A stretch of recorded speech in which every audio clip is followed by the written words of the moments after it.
It showcased all of the work that's gone on in the last 2 years, but more than that, it showed where we're going to go forward. It's a turning point for this group, and we are very excited to be a part of the next 2 years where all that work that has gone into the development of the framework is taken to action. The development of the ideas and the framework that are used to drive the innovations that you all are selecting and sourcing are going to drive this effort forward. Maggie and I are honored to be a part of this effort, and we look forward to learning from you and talking with you and strategizing with you over the next 2 days. Please come up to us at any time, ask any questions, let us get to know you more. I know Maggie has been here many times, but this is my first, so it's an honor to be here. Thank you very much, and let's get to work. The agenda has been put together in consultation with our different partners, with strong leverage from Tulane University and Stanford University and the RAND Secretariat. And it's mainly designed such that we spend the first half of day one trying to review our portfolio. Professor Bazeo said, we cannot move forward without first taking stock of where we are. Where have we come from, and what are the lessons we are learning over the last 2.5 years? So we shall spend the first half of the first day up to lunchtime doing report backs. Report backs first from the RAND Secretariat, and then the respective RI labs. We shall review each of their portfolios, lab by lab, ask questions, learn, and then see where we are and draw some lessons for the next period. After that, we go immediately into thinking and strategy. So you can see that it's only one quarter of this Partners Forum that is for the report backs, for the past. Quickly, we start launching into the future, learning and drawing lessons. So we go into thematic discussions, starting with the innovations ecosystem, sharing stories from the labs. Where are we? What are some of the key peculiar things we are learning? And then we go into breakouts and start to discuss strategy. From the innovation ecosystem, we go to the MKITs, the knowledge sharing. Where are we? And then we look at that. And then that launches us into day two. Day two, we start with the resilience session. We look at where we started. How have we moved up to now in trying to understand resilience, and what are some of the lessons, and what is the most current that is going on. And then finally, we have a discussion of us as a network, because beyond what we are doing, we are also a network. What is our culture? How are we within the network and outside the network, and how do we want to see ourselves 5-10 years from now? What should we become? So that is the key thematic discussions. And then finally, we shall go through a quick session on priority setting, because we shall have discussed so many strategies, and also in there have a breakaway meeting of the steering committee. So in summary, that is our program. And then I'll very quickly go through the objectives of this meeting. There are just 4 objectives, mirroring what I've just said. 1, we want to review current progress in attainment of our organization's objective. Given that we are midway, we are 2.5 years downstream, where are we? Secondly, learning from successes, gaps, and challenges, we lay strategies for further enhancing our understanding of resilience within the RAN and within the development community at large. And then the third objective, still learning from our successes and gaps, we lay strategies for strengthening the innovation ecosystem and knowledge sharing in the next 2.5 years. And then lastly, learning from our successes, gaps, and challenges, we set strategies for strengthening the network itself for sustainable impact, even beyond this project. So those are, in summary, the projects. Now, one other administrative announcement. All of you must have received an email with a link to a Google folder. And that Google folder is going to have all the presentations, all the electronic presentations that are made are going to be uploaded either as they go on or after they have been presented. So they are going to be accessible in that document. It's the same environment that we used last year, and we have created a new directory which is Partners Forum 2015. And you'll find all the resources that we were using here uploaded there. So with these few remarks, I'd really also like to welcome you and thank you very much for being with us. Thank you very much.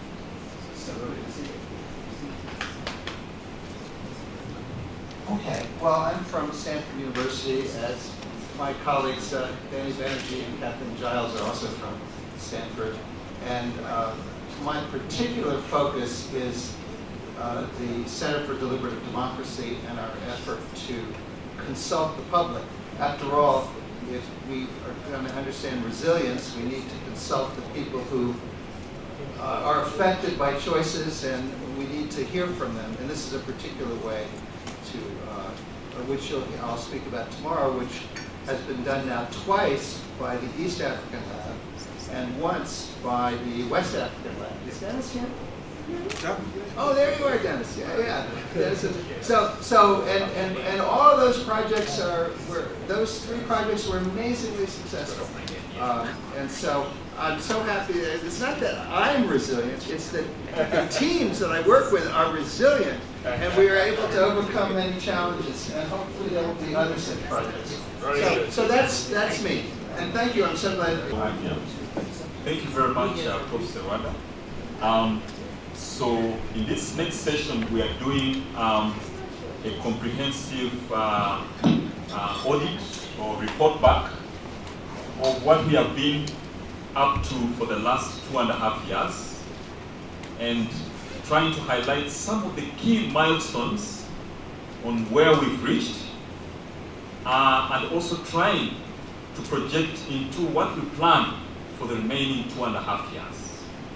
We've done substantial work in trying to understand resilience of communities in Africa.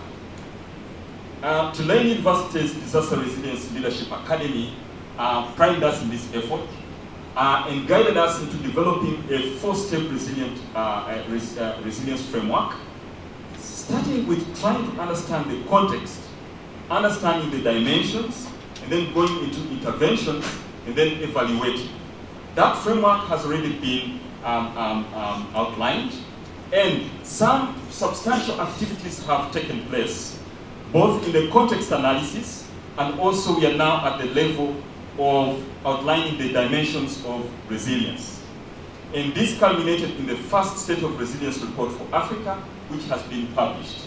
This was based on qualitative data that was simultaneously collected across Africa. 16 communities in Africa in 9 countries collected all this data over a period of about 1.5 years, together coming out with this strong evidence and database.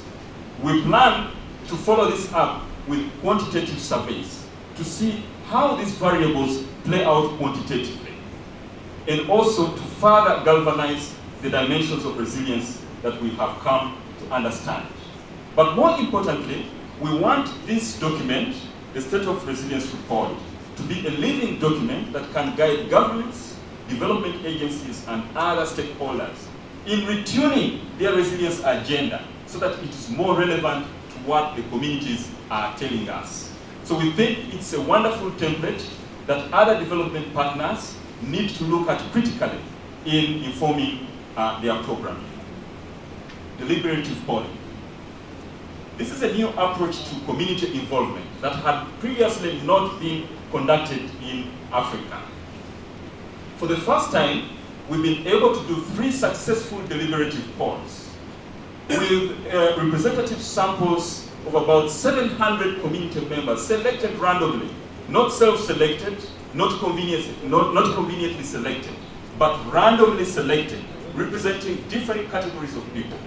These people were brought together in workshops, and they deliberated on key issues regarding climate risk, that is in the 2 polls that were done in Uganda, and then rapid urbanization in the deliberative poll that was conducted in Ghana. We had over 100% turnout rates regarding the minimum sample size that we computed, which we think was a key achievement in being able to use this tool for Africa. We plan to conduct at least 2 more deliberative polls in different settings and answering different issues.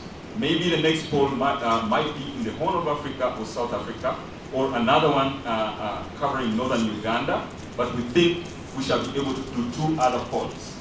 But also we want to maximize the policy and program influence arising out of the DP findings, because we think the community voice that was summarized in the deliberative poll findings can be a key issue, a key starting point for coming up with policies, innovative policies that are relevant to the communities that we are talking about. As you can see, the picture is a woman in Butaleja voicing her point in the plenary session of the deliberative poll that was held there.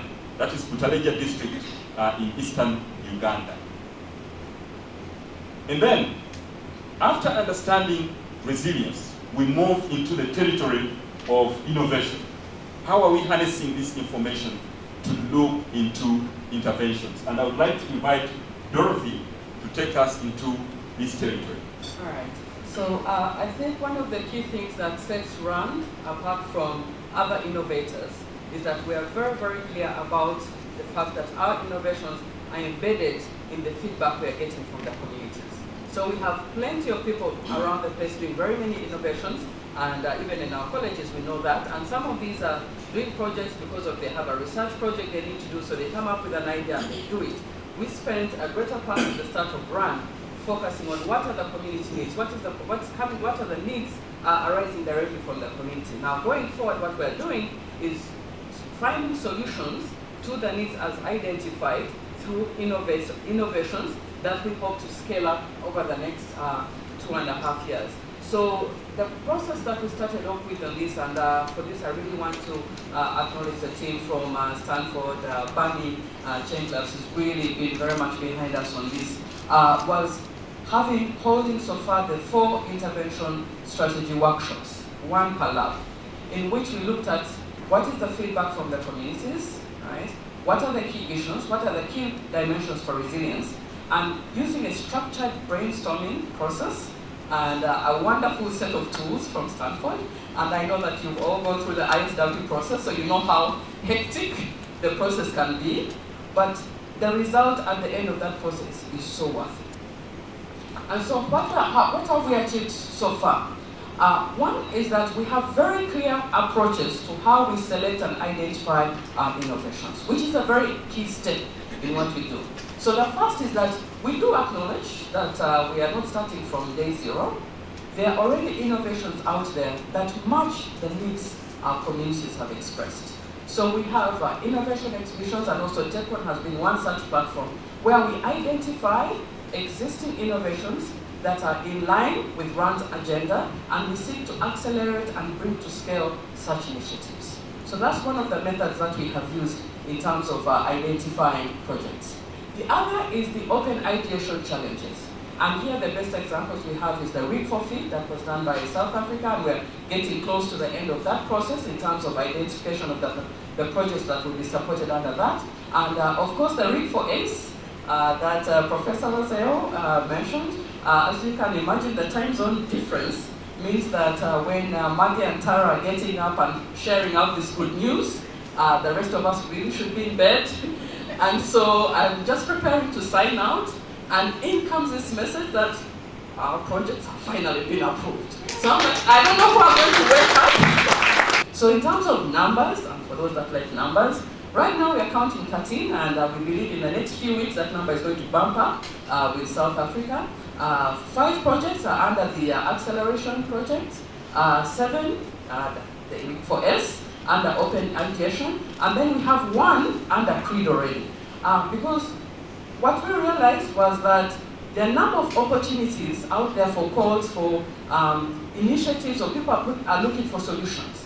And we've spent some time now, so we understand a bit how you can find innovative solutions.